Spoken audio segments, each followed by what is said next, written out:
Today we're doing a how to make mocha pot coffee over a campfire.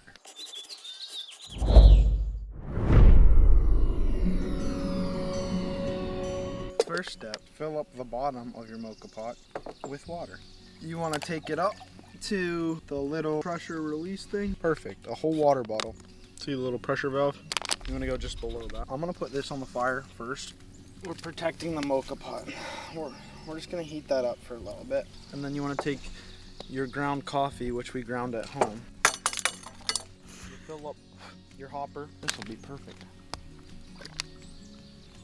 I'm spilling. I need something to like. Yeah. It's just me and Josh. I have coffee grounds under my nail. I ground a perfect amount. It's gonna be strong, which is good. Good. And now, look at that. That'll hold. Don't look at that. A little less strong. You drop the little hopper in top, screw the lid on after the water's close to boiling. There it goes. And it's flowing. When you see the color change and it starts to spit like that, you just pull it off. It took a long time, but that's because the fire wasn't as hot as a stove top. It wasn't like directly on the fire. So it took us a while to get the water boiling. And once I blew in the fire, got it going hot, it started to work. You could hear it start to boil. And so it just required more patience than at home. But we got ourselves some coffee.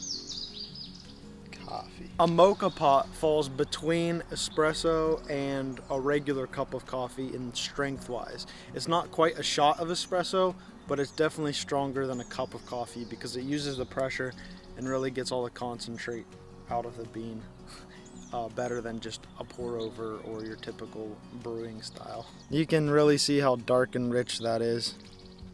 Smells good.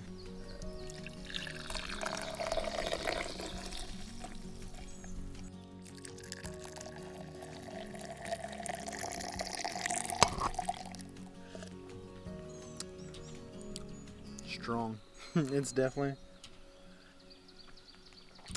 It tastes, yeah, a little bit above like a shot of espresso. Like it's more like a coffee, but it's like more like a shot of espresso than a cup of coffee. But it's really good. The flavor's good. It's rich. That was hot. How do you feel about the coffee? It's really delicious.